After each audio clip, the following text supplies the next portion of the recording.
So Georgetown University is a wonderful place to study. It is in the heart of the nation's capital, and we find that most of our students come to Georgetown in part because of this, because they want to take advantage of amazing internships and job opportunities that are available only in Washington, D.C. And we'll talk a little bit more later about what those opportunities are. Georgetown has a long history in education, dating back hundreds of years. And we have a very large graduate population, more than 5,000 students, even higher than that if you include some of the off-campus populations like the law campus. So it's not just an undergraduate institution. We have a very, very vibrant graduate community. And the Graduate School of Arts and Sciences, where the Global Infectious Disease Program is located, is actually one of the oldest graduate schools in the United States. Our university also has a strong commitment to public health and to global health. If you explore our website, you'll actually find a lot of programs, both master's, doctoral, undergraduate programs, and other initiatives and centers related in some capacity to health and global infectious disease. So this program does not exist in a vacuum. This program lives kind of at this nexus of activity that's happening at this very high academic level, but also this very applied level. The people who work at Georgetown tend to be people who are also working out in the real world, the non-academic world, and getting their research out in meaningful ways. So we're excited to welcome students who can appreciate that. The GLID Executive Committee is as interdisciplinary as the program. That's me, Ellen, and I'm a veterinarian with a strong research interest in zoonotic infectious diseases. Those are the ones that move between animals and people. I studied the epidemiology of these types of infections and also infectious disease policy. You'll find that many of us wear multiple hats. Dr. Katz runs the Center for Global Health Science and Security and is very experienced in the global arena. Dr. Bonsall is an expert in infectious disease modeling in the biology department, and Dr. Singer, who also runs the PhD program in GLID, is a parasitologist and immunologist. And you'll find that the other committees and all of our affiliated faculties are also very well-versed, well-rounded, interdisciplinary, because I think, as we have all seen with COVID, that's what's necessary to tackle these infectious disease problems, are people coming at it from different angles. So what is our vision for GLID? GLID was established really for the purpose of educating students with a variety of tools needed to solve a complex global problem. So it's not about one tool. There are many master's programs out there where you can spend 30 or 45 credits becoming somewhat of an expert in a single tool or a single approach or a single way of thinking. And those degrees absolutely have their merits for the right kind of people who want that approach. We take the more interdisciplinary approach. So we want to expose you to a variety of tools, a variety of disciplines, a variety of approaches, and make you well-rounded, while also giving you the chance to do a deep dive in a certain area as part of what we call concentration areas. Another unique thing our program does, I think, is bring master's and PhD students together.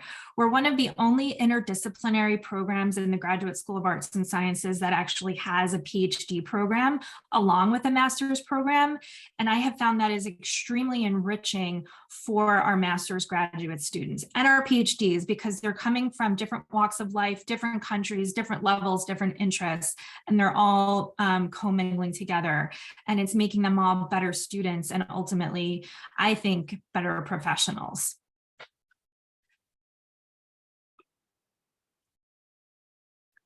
This program is designed as a full-time program for in-person study. We do get questions about whether people can attend remotely. This is not a hybrid option. There's no remote option. We did, like many universities, go remote during the pandemic, but we are back fully in person. Occasionally, there are some courses that, depending on the preference of the instructor or the particular circumstances, may be offered online only, but that's not really how this program works. For these 3 semesters, you would need to be living here in Washington, D.C. It is designed as a full-time program, and if you go full-time, you start in the fall at the end of August, and you graduate about a year and a half later, just 16 months or so, at the end of December of the following year. So it's fall, spring, and then fall. We are very amenable, however, to part-time students. We've had several students go through the program at their own slightly slower pace. For example, we had a student who worked full-time and did the program part-time over the course of 4 or 5 semesters. You'll see from the schedule that if you do work full-time, this can be a challenging program because we do have courses during the day, and they are only offered during the day, some of them. And so you would need some kind of special dispensation from your supervisor at work. But many students do make it work, or they work part-time. You know, they might work 20 or 30 hours a week and then complete the degree over, say, 4 semesters. It's totally doable, and we're very flexible on working with you. We have a capstone. So some master's programs are non-thesis, some are thesis, and some are capstone based. Ours ends with a 2-credit capstone research project, which is either a literature review or a primary research paper. The reason for this is because one of the objectives of GLID is to produce individuals who understand what research is. And ultimately, while we're not making PhD level researchers out of our master's students, we do want you to be excellent consumers of research. And that requires really getting to understand a little bit how research projects operate, and a lot getting to know the literature. And so we spend a lot of time in the literature. We also spend a lot of time writing and doing oral presentations. Your capstone has a written deliverable and an oral presentation because these are key skills in the professional workplace. As I mentioned, most students complete the degree in 3 semesters, but technically per grad school rules, you can stretch it out to 3 years. To be considered a full-time student, you need a minimum of 8 credits, and that enables you to have financial aid and health benefits, et cetera. So there's definitely benefits to being considered a full-time student. What does your coursework look like? If any of you have taken some time to look at the website, you'll see that the core of the program are these 18 credits, which all of our master's students take jointly. Most of you will move in a cohort and will be taking these courses at the same time. This course here, Interdisciplinary Perspectives in Infectious Disease, I hope I can get this marker to work. Let's see. There we go. Yeah, so this is what we consider our flagship course. This is 6 credits over the course of a year. We meet on Tuesday evenings, and we have 6 instructors teach 6 different modules. Many of the modules are based on infectious diseases. Some of them are based on approaches to infectious diseases. This fall, we're just completing a module on HIV. And then we have a module on the Ebola, really taking a close look at the Ebola outbreak in West Africa, 2014, 2016. And then we'll end with a module on select neglected tropical diseases. So this is a really fun way to get exposed to an array of ideas. All of the instructors come from different disciplines. They might be medical anthropologists, they might be immunologists, virologists, veterinarians, epidemiologists, social scientists. And so we get a lot of really good feedback that this is an unusual class. We also go to lengths to invite guest speakers, both from the United States and from other countries, to join us in person or on Zoom. And so people really feel it kind of exposed to the global scale and meet real people in the real world who are working on these types of infectious disease problems. Infection and immunity is a 3-credit basic science class. Also 3 credits is our new course dedicated to the epidemiology of infectious disease. So this would be similar to your kind of basic graduate level epidemiology class. We want everyone coming into the program to already have a background in statistics or biostatistics, which will help with this course. This course is something you take in your final semester, Evidence for Infectious Disease Policy. We're getting excellent feedback on this class. This is kind of a hybrid between a seminar style and a didactic class.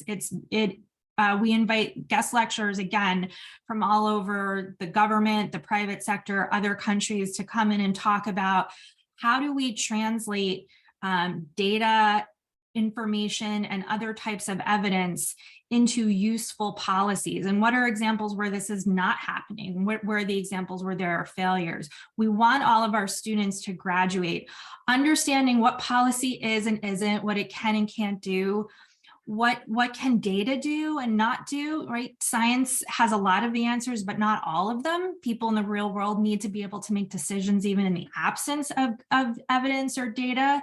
And this class takes a 3-credit look at that. All of our students will take a 1-credit research ethics class and finish up with a 2-credit capstone. You may have noticed on the website, and I mentioned earlier, that we have these 2 concentrations. So the cohort, so when you apply, you choose a concentration to apply into, modeling and informatics or science policy. And it's important to do this at the time of application because the requirements for each of these are different. You know, our applicants to modeling and informatics, we're going to expect to see a little bit more math and computer science in their backgrounds.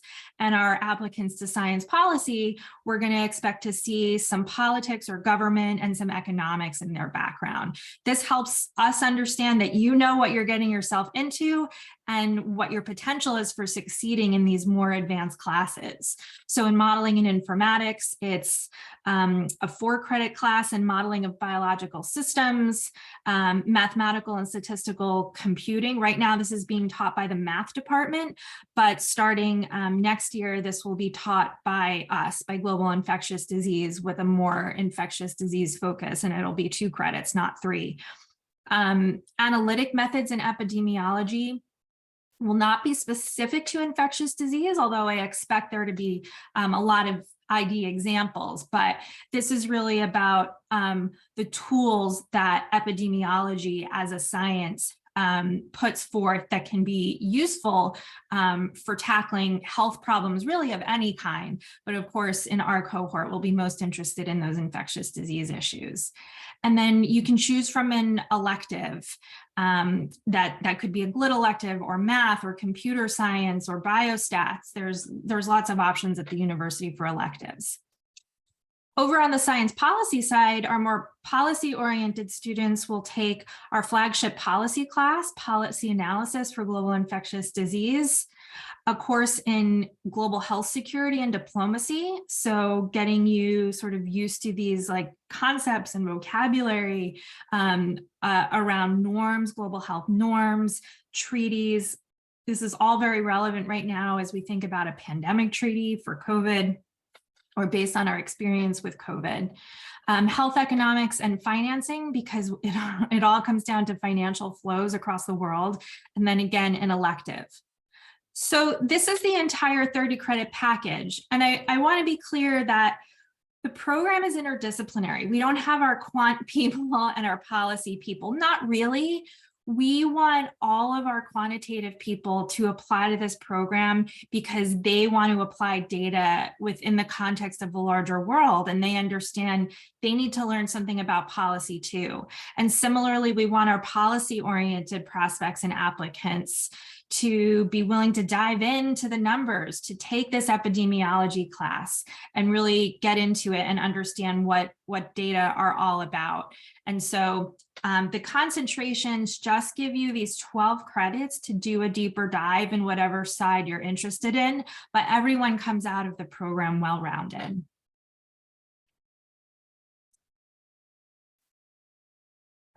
So these are, I think you can find this on our website in even more detail, but I just wanted to make this distinction between the concentrations because I find that at the time of application, some students think, oh, let me decide which one to apply to. And it's not kind of a superficial decision like that. Your decision about which concentration to apply to, it should be based on what you're passionate about, and it should be based on what you have experience in. And finally, it should be based on, to some extent at least, what you want to do with your degree after you get out. The modeling and informatics concentration, it's about numbers, right? Modeling is a tool that you're going to learn about. Informatics is a tool, but there's other types of data analytic tools that you'll learn about while you're here. It really emphasizes the quantitative science behind threats and the quantitative methods we can use to better understand these threats. We want you to come out not being modelers yourselves, but being able to describe and analyze patterns of disease in human populations, potentially in animal populations too, in the environment, and identify determinants and public health impact of infectious disease.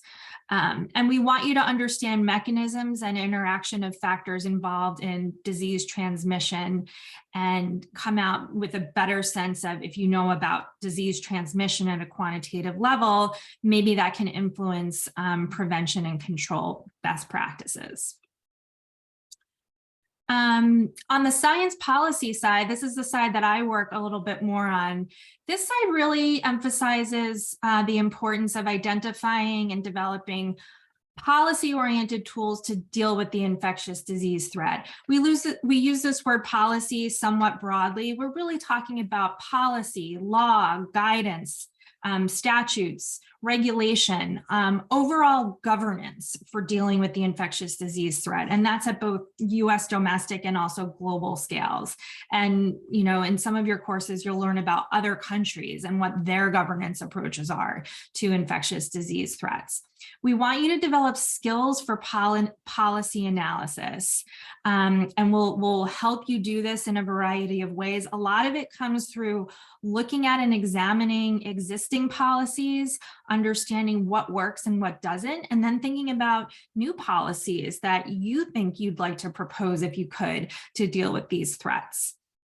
So ultimately, this is about, you know, being able to take your degree and understand what the evidence is that could support good policy decisions, or understanding where evidence is absent, but policy decisions still need to be made.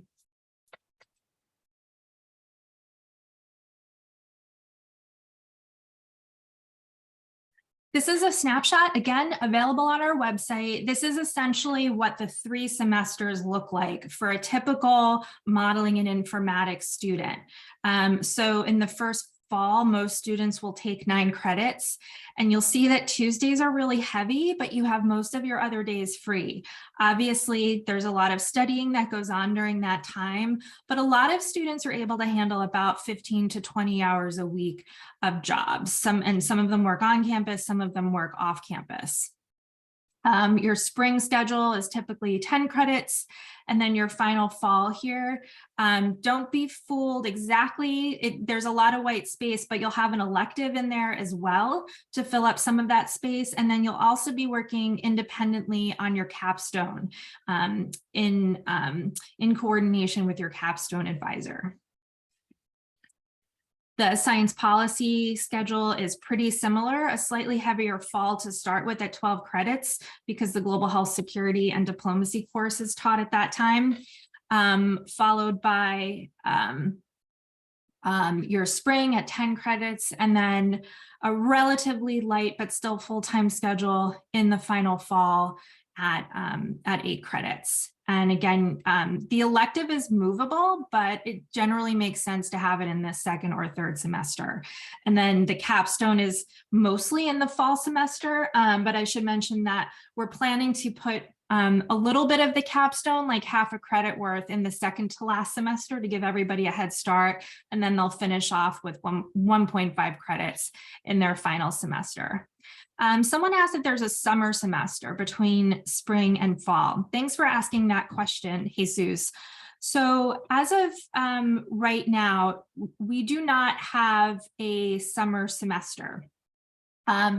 You can, in theory, take classes over the summer, but the classes that you need for GLID are not typically offered over the summer. So most students use that summer between fall 1 and spring 1 to do an internship or get a job. I will say that beginning in the fall of 2024, so this would be a year after I think most of you are thinking about applying, we will probably shift the degree to start in the summer, and it will become a summer, fall, spring graduate cohort. This is not approved yet, but I think it will be. And so we're hopeful that students will like that, and in that it further decreases the amount of time to degree. But for the fall 2023 cohort, which I think most of you would be applying for, we will have the traditional fall, spring, fall schedule.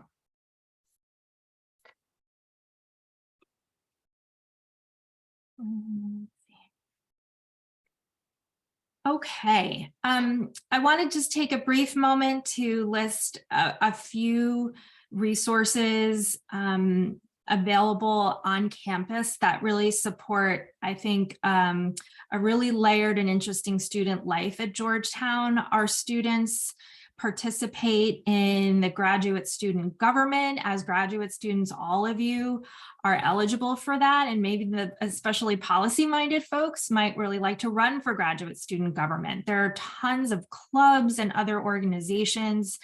It seems like every day of the week there's some type of seminar or workshop happening. Often there's multiple things going on at once and you can't go to everything. As I mentioned, we do have a lot happening on campus with respect to global health. So there's all sorts of interesting talks and other events on a weekly basis. So certainly we want all of our students who come to campus to take advantage of that. We also have some, specific resources that I want all students to take advantage of. And those include our Graduate Career Center, which is really working to help our graduate students plan for what happens after graduation. And they hold workshops on things like building resumes and CVs and preparing for interviews. And we also have a wonderful writing center on campus.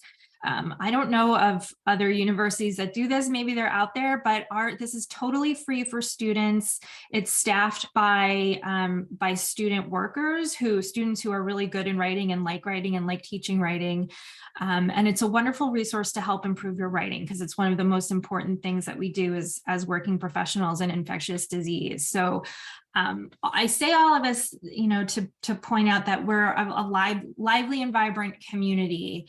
And it's one of the benefits of this being an in-person program as opposed to an online program, is that you get to take full advantage of that. What does it all mean for you professionally? Well, we see this degree opening up a world of opportunity for our graduates. People ask me for statistics. I don't have a ton yet because we're still fairly early in our life cycle. But we have every reason to believe that our graduates will find great jobs in government, federal, state, and local levels, or potentially in other countries, in academia, at research institutes, think tanks, the private sector, nonprofits. Just to give you a sense of where some of our students are landing, we have had students use the master's as a springboard to graduate school, further graduate study. We have a student who's gone on to veterinary school, another who's in medical school, in fact, doing a joint MD PhD, an extremely competitive one. So we're really proud of these students who are using the degree to kind of launch their further academic career. We have others who are using it at least for the time being, as a terminal degree, you know, giving them a leg up in the working world over people applying who have a bachelor's degree, or maybe who have an MPH. This is a Master of Science. It's not an MPH. It's not a practitioner's degree. At the end of the day, you'll probably be able to apply for a lot of the same jobs, unless, you know, the requirement is specifically, say, for an MPH. But we have students who are landing jobs at major contracting and consulting firms working in their health divisions. We have a student who just graduated taking a job at a major DC-based company that supports public health and other types of health projects around the world. So he's going to be a project manager for NIH awards. So it's a perfect use of his skill sets. He's actually highlighted on our website. We have another student who's applying into the United States Public Health Service, which is known as the Commissioned Corps. And her MS degree, I think you might have to even have an MS degree to apply to the Public Health Service. So that will give her a leg up. So we're seeing sort of the positive outcomes from the degree, and we'll continue to highlight these on our website.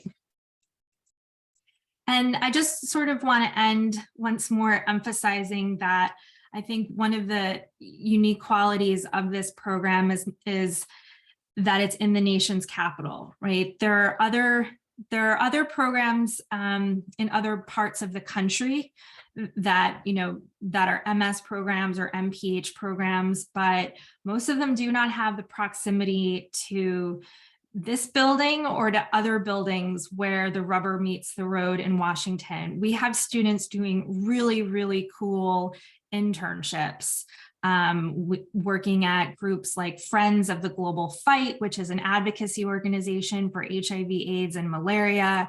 We have a student working right now at the Department of Health and Human Services, Office of Global Affairs as an intern. The same student interned previously on Capitol Hill as a staff member. We have a lot of students who take advantage of on-campus Georgetown jobs as research assistants in places like the Center for Global Health Science and Security, where I work, and the Center for Global Health Practice and Impact, and others. So I think this is one of the selling points of coming to Georgetown. It's really why I came to Washington. I'm from New York, but I wanted to work in Washington because I knew there was an opportunity to influence change positively just by virtue of being here.